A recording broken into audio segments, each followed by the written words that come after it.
Si en el viejo mundo todos los caminos llevaban a Roma, en Sudamérica todos los caminos llevaban a una tierra de geografía sagrada, testigo de un tiempo de dioses y de hombres. Esta es la crónica peruana, la historia del camino de los dioses.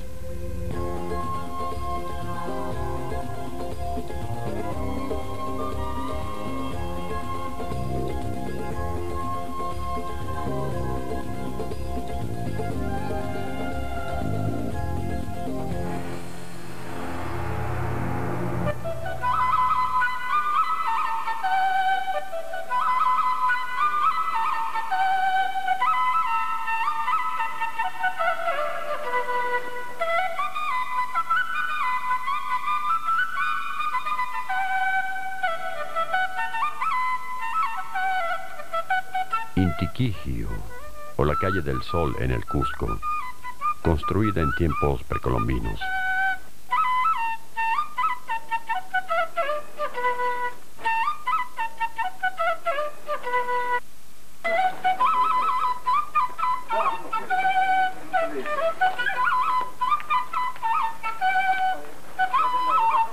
Sus piedras nos llevan a descubrir una ciudad colonial. Bajo estos edificios y en sus paredes queda el testimonio de lo que en otro tiempo fue el ombligo del mundo, o Cosco, en lengua quechua, capital de las 4 moradas de la tierra, del Tahuantinsuyo de los incas. La civilización peruana, la civilización ancestral peruana, tiene 3000 años de existencia. Desde luego que antes de la civilización peruana ya había gente aquí en este territorio. Probablemente esta gente se remonta a 10, 12, 15 mil años. Pero al hablar de civilización no podemos ir más allá de los 3000 a 3500 años. La última etapa de ese largo desarrollo de la civilización andina que cubre 3000 años es la etapa conocida como Inca o incaica. Y esta se desarrolla entre los años 1200 después de Cristo hasta la llegada de los españoles. A su llegada, en 1532, los españoles encontraron una poderosa cultura que dominaba un extenso territorio unido por 4 impresionantes caminos que partían del Cusco. El Inca Ñan, que llamamos, o Capac Ñan, ¿no? Los caminos eran caminos oficiales, por ahí nadie podía transitar sin permiso, estaba todo controlado. Eran caminos hechos para la mejor administración de un inmenso incario que cubría de norte a sur aproximadamente unos 4000 y más kilómetros. Los incas estuvieron casi a las puertas de Bogotá, en Colombia, toman toda la parte del sur de Colombia, parte de la Amazonía brasileña, Ecuador, todo Perú, Bolivia, parte del norte de nuestro territorio argentino, y llegan hasta el puente del Inca, que está entre Santiago de Chile y Mendoza, y llegan también en la Argentina hasta Cosquín, un lugar en la provincia de Córdoba que quiere decir Cosquín, que quiere decir Cosco Chico. Sin embargo, la crisis interna por la sucesión del poder entre Atahualpa y Huayna Cápac, sumada a la audacia política y guerrera de Pizarro, provocaron la caída del imperio en pocos años. El cronista Felipe Guamán Poma de Ayala dejó testimonio de aquel fatal encuentro.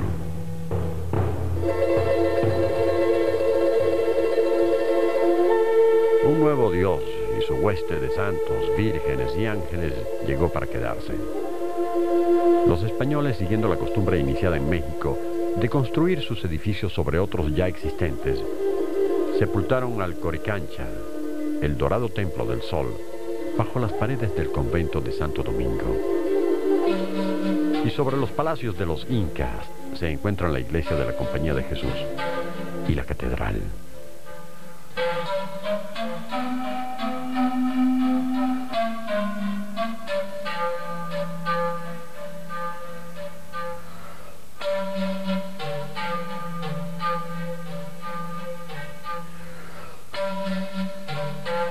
Pero si Cusco fue vencido en la batalla de los dioses, a las afueras de la ciudad se encuentra Sacsayhuaman, huella contundente de aquel tiempo mítico de hombres y dioses. Para algunos, este lugar fue una fortaleza. Toman como referencia el hecho de que Manco Cápac II se defendió aquí de los españoles. Para otros especialistas, fue un santuario. Las últimas investigaciones han arrojado nueva luz sobre la finalidad de Sacsayhuaman. Sacsayhuaman parece que tenía algún tipo de relación con el culto de Illapa, la deidad del rayo. Sin embargo, hay ciertos lugares sagrados todavía en uso en Sacsayhuaman, en los cuales hay emplazamientos para desarrollar cultos, por ejemplo, con el Apu Ausangate, uno de los espíritus de las montañas más importantes en el sistema del culto de los espíritus de las montañas, que es una cosa muy profundamente extendida y vivo en los Andes contemporáneos. Rodeado de estas montañas sagradas y vigilado por el Cristo que observa el Cusco, Sacsayhuaman serpentea sobre la colina, quizás recordando la forma de Illapa, el rayo. Kenco es otro de los santuarios que se encuentran a lo largo del camino. El lugar es un ejemplo del aprovechamiento de formaciones naturales para la construcción, sistema de arquitectura muy utilizado por los incas, respetando la huaca o lugar sagrado. La función de Kenco todavía no está claramente determinada. Kenco, por su lado, parece tener todas las características de un templo relacionado con ceremonias matrimoniales. Hasta el día de hoy el Kenco es un vaso ceremonial que se usa en estas ceremonias, y hay una serie de factores simbólicos presentes en Kenco que inducen a pensar que eso era un templo dedicado a ceremonias matrimoniales. Por supuesto, todos esos templos alrededor del Cusco estaban relacionados con ceremoniales de élite.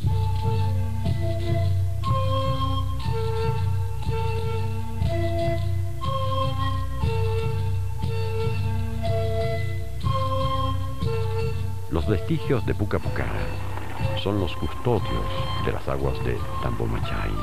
Ambas ruinas son consideradas tambos, sitios estratégicos ubicados en todas las regiones. Tanto en el norte como en el sur, en la costa y en la sierra. Cuando había hambruna en una provincia, entonces ellos sacaban de los tambos de las provincias donde no había sequías, no había problemas atmosféricos, y llevaban esos alimentos a esa otra población. Sin embargo, los especialistas nos dicen que Tambomachay era un lugar sagrado. Tiene todas las características de ser un lugar de lavado ceremonial de la ropa de los muertos, en una ceremonia que todavía se practica hoy y que se llama el Pachacaxay. Eso por una serie de factores que concurren sobre Tambomachay.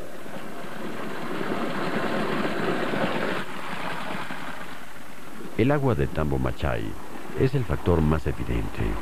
Estas aguas tienen un origen indeterminado, misterio que el esoterismo sabe explicar. Es un agua subterránea de una capacidad mineralógica realmente excepcional, que tiene que ver también con otro tema, que sería muy largo de definir, que es el famoso reino subterráneo. Cuando a mí hace ya más de 30 años, en 1966, me hablaron de que la cordillera de los Andes era hueca, yo como profesor de historia y como antropólogo dije, qué barbaridad me están diciendo. Como estaba tomando mucho pisco ese indio pascuense, ese aborigen pascuense, pensaba que se había pasado un poco los decibeles. Cuando empecé a investigar me encontré con una realidad tratando de investigar. Ni decir sí por decir sí, ni decir no por decir no. Por el camino del medio investigué, y después de 25 años hice un libro que se llama El Reino Subterráneo, porque existe realmente un reino subterráneo.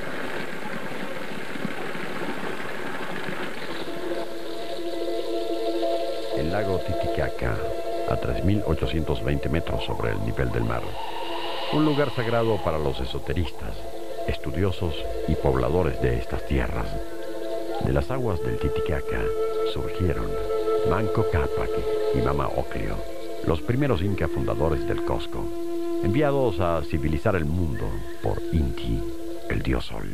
Ellos son los que van a generar un imperio cultural e histórico y trascendental, que salen de ahí y colocan la vara en el Coricancha, que es Coricancha, quiere decir el centro del centro, el ombligo del ombligo.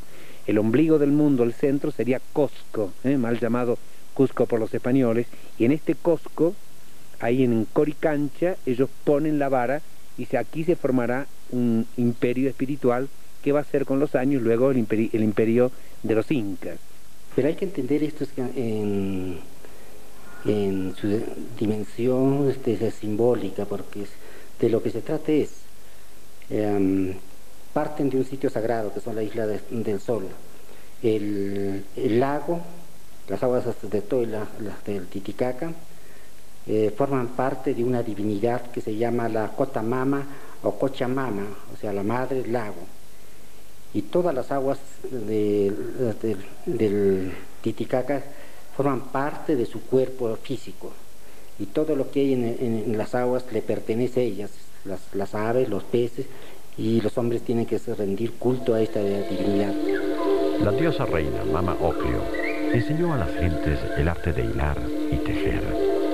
En la apacible isla de Taquile, a 3 horas de navegación desde Puno, el gran maestro de la artesanía peruana, Francisco Huata Huata, es el heredero quechua de aquella enseñanza que se transmite de generación en generación. Importancia chullo pone porque ñuqayku aparqayku ningri chullo torakurqayku chay chiripa qoqapanapaqtaq chay chullo soltero kaypi warkukurqayku ñuqaykuqa qoqapi tankata apakuyku ñuqayku chaypaq soltero chay wakin chultataq yuraqwan pukawan chullukushanchitaq kay ñaq chullukichu soltero cuanto casarakunku ñinataq mari chay chullu casaruqa pintay chullu achi churakurqayku. Los dibujos de las fajas son el idioma de las siembras.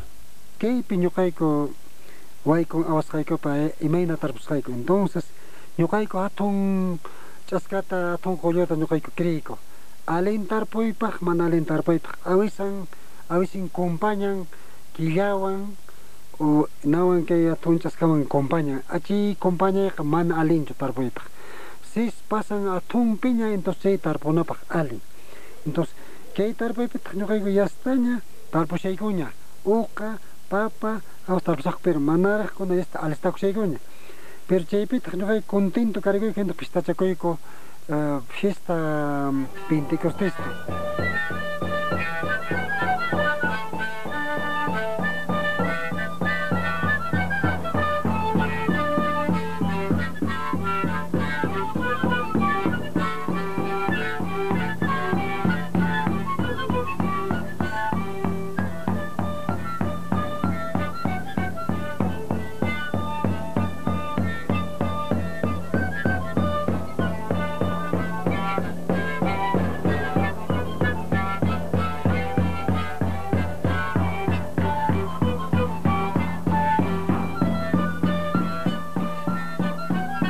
Los habitantes de Taquile raramente contraen matrimonio con personas ajenas a la isla y son ellos mismos los que tripulan sus botes con el fin de controlar el flujo del turismo.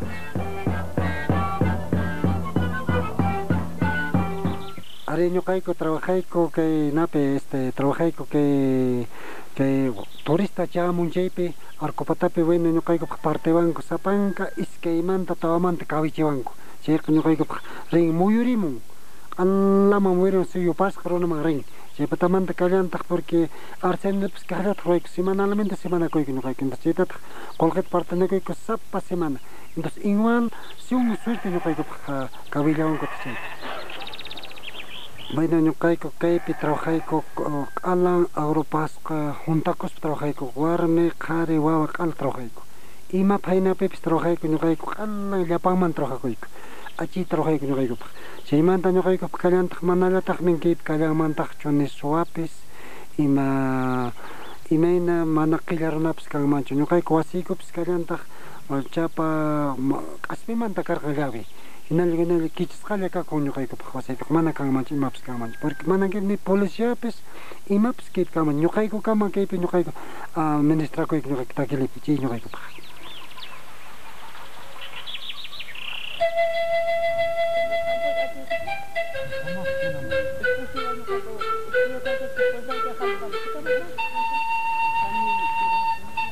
A las orillas del Titicaca, cerca de la ciudad de Puno, se encuentra el camino de la Totora, el camino hacia las islas flotantes de los Uros.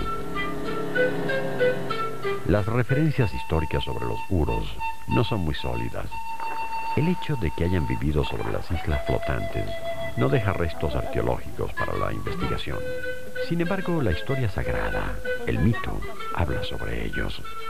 El mito dice que los Uros fueron los primeros pobladores del mundo y que fueron creados por sus dioses. Y sus dioses le dieron entre las cualidades que nunca podían sentir fríos ni las inclemencias de lagos. Y que como fueron los primeros creados en el mundo, serían los últimos en desaparecer, también extinguirse. Sin embargo, estos son los descendientes de los últimos Uros, los cuales fallecieron en 1947. Los de hoy continúan las tradiciones. Viven en pequeñas comunidades sobre islas flotantes de Totora, con la que mantienen una estrecha relación. La Totora sirve de elemento forrajero y con ella también fabrican sus casas y las balsas. La construcción de las balsas proviene de tiempos ancestrales. Para su fabricación se extrae Totora selecta. Se agrupa en porciones o pichus, con un peso aproximado de 40 kilos cada uno. Una balsa grande está conformada por más de 50 pichus. El proceso de tensado evita que se filtre agua en la balsa, lo cual podría ser muy riesgoso. La hidratación de la balsa hace que ésta se desplace con lentitud o que se voltee con facilidad. Sin embargo, al cabo de 6 meses, una balsa termina por rendirse al proceso de hidratación y queda en desuso.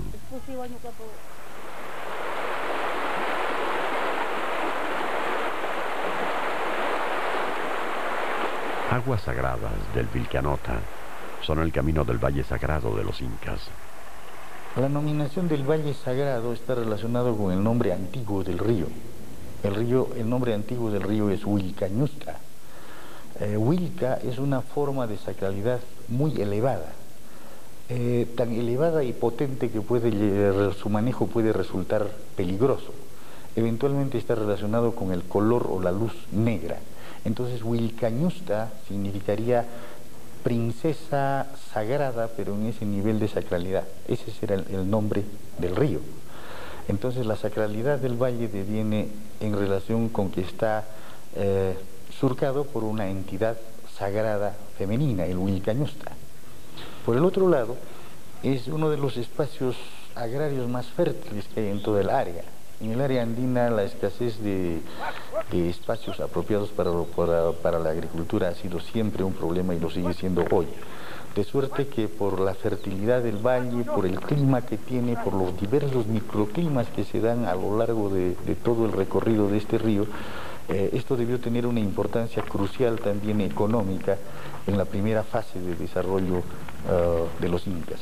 Todavía hoy en día, el Valle Sagrado es una zona agrícola importante.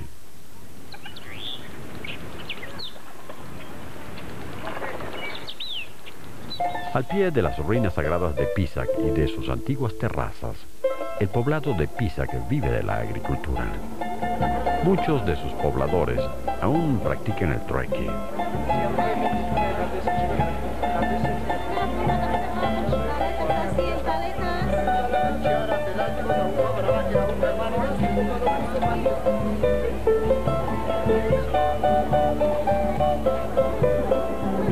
La artesanía también es importante en este pueblo. Y entre el laberinto de tienditas se encuentra la iglesia. El día de hoy se realiza una boda colectiva. La misa cristiana es en el idioma de los antiguos dioses, en quechua. Casamiento,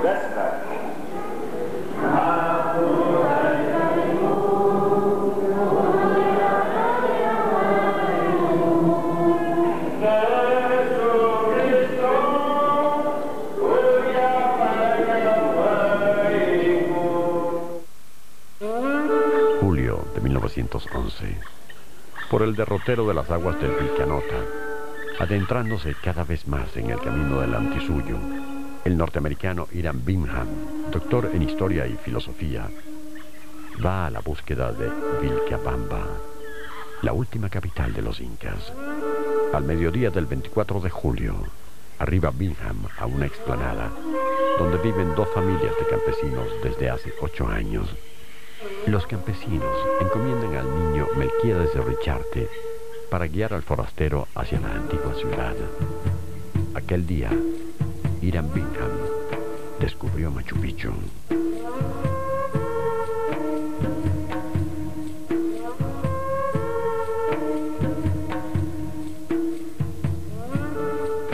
Vilcabamba no fue la ciudad descubierta, pero Machu Picchu recompensaba el esfuerzo con creces. Situada entre las montañas de Huayna Picchu o Cerro Joven y Machu Picchu o Cerro Viejo, se cree que la ciudad era un gran centro de peregrinaje. Da la impresión de que Machu Picchu hubiera sido un sitio reservado realmente para realizar trabajos de élite, aunque eso no le quita su, digamos, función de tipo práctico como un centro de control hacia la parte de la ceja de la selva. Esta impresión viene del hecho de que el camino inca hacia Machu Picchu existe en él una sucesión de otros lugares y hay una especie de gradación de nivel entre unos lugares y otros, y pareciera que para llegar a Machu Picchu deberían haber hecho ceremoniales o de purificación o de buscar el merecimiento necesario para finalmente llegar a Machu Picchu.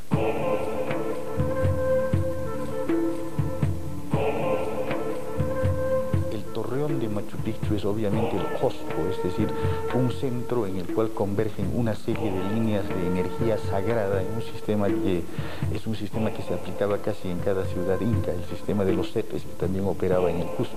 El torreón ese semicircular parece haber tenido una función parecida al tambor este del Joricacha, entonces sería un equivalente ritual de eso.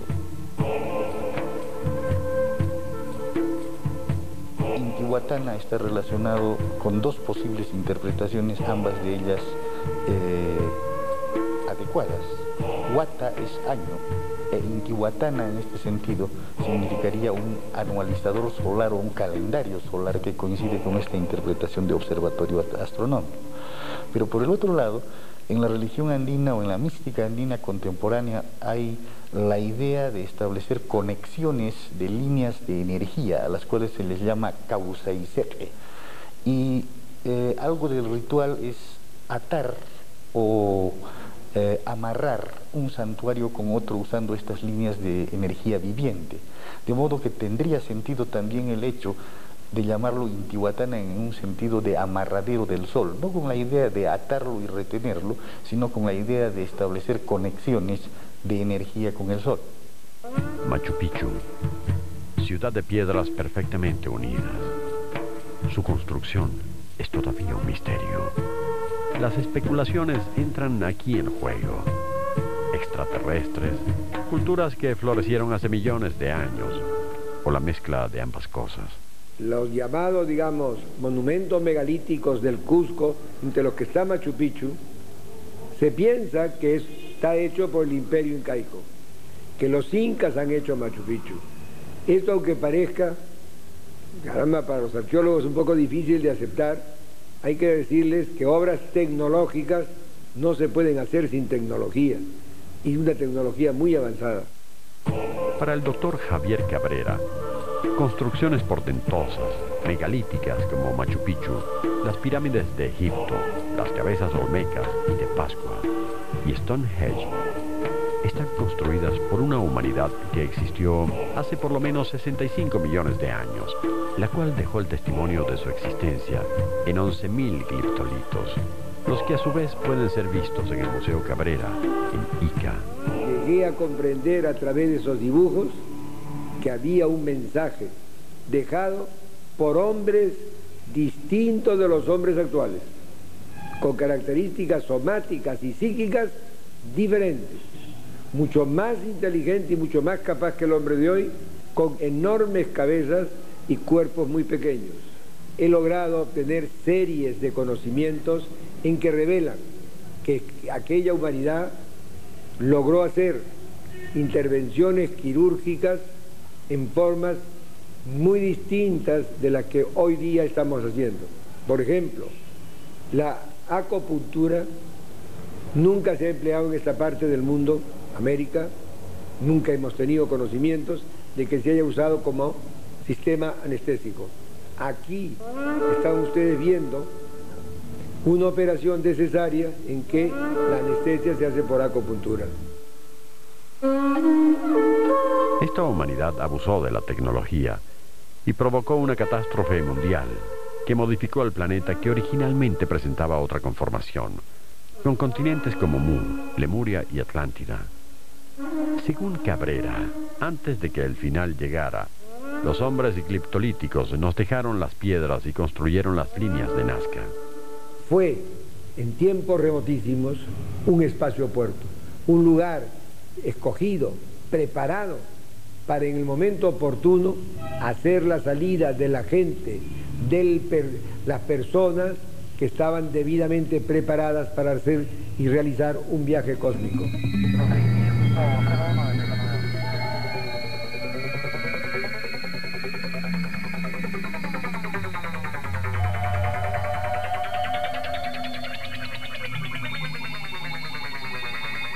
Cubriendo un territorio de 520 kilómetros cuadrados, sobre las pampas de Nazca y Palpa, se encuentra un libro escrito con manos de gigantes, las líneas de Nazca.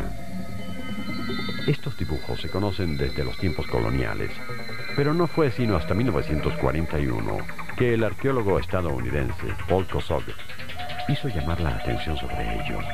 Sin embargo, sería la matemática alemana Maria Reich quien se dedicaría durante toda su vida al estudio y preservación de las líneas trazadas por los Nazcas hace 1500 años. Una vez que Maria Reich viene a Nazca por encargo del doctor Paul Kosog, que desde un comienzo sostuvo que estas líneas no eran canales de irrigación, como había sido informado, sino más bien tenían una alienación, un alineamiento astronómico, Maria Reich siguió en la ruta trazada por Paul Kosog, o sea, pensando que esto era un gran calendario donde las líneas y figuras de las pampas tenían cierta alineación astronómica, o sea, apuntaban sea a la salida o a la puesta del sol. La teoría de Maria Reich solamente se limitaba al aspecto matemático y astronómico, apartando lo sociológico y antropológico. No obstante, las últimas investigaciones han tomado los aportes de la investigadora alemana para darnos respuestas más concretas. Cada grupo familiar estaba identificado con un dios menor, con una especie de tótem. Por ejemplo, una familia estaba identificada con el mono, otra familia con la araña y así sucesivamente. Entonces, ellos necesitaron de un gran escenario a manera de santuario para poder plasmar sus dioses menores como una ofrenda a los dioses mayores. Dioses menores que fueron artísticamente y genialmente trazados en la pampa por grandes ingenieros geodésicos, porque la pampa se prestaba, simplemente con un arañamiento en el desierto se podían trazar cosas maravillosas. Como que se ha comprobado, ¿no?, que niños de 10 o 15 años pueden hacer fácilmente una línea de 180 metros en media hora, igual que sus antepasados, ¿no? Aquí es donde comienza el misterio. ¿Cómo fueron trazadas estas gigantescas líneas de kilómetros de largo, que solo pueden ser vistas desde una avioneta? Algunos nos hablan de geométricas aptitudes naturales en los Nazcas. Otros afirman que conocían el globo, como lo trataron de demostrar en 1975 dos miembros del Club Internacional de Exploradores de Coral Gables, basándose en el diseño de un fragmento de cerámica Nazca. Y otros finalmente hablan de una ayuda venida del cielo, de la tierra, del agua.